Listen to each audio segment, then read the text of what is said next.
சென்றவனை கேட்டால் வந்துவிடு என்பான், வந்தவனை கேட்டால் சென்று விடு என்பான்.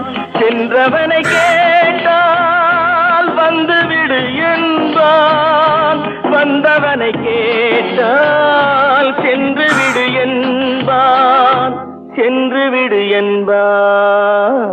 வீடு வரை உறவு, வீதி வரை மனைவி, காடு வரை பிள்ளை, கடைசி வரை யாரோ, கடைசி வரை யாரோ.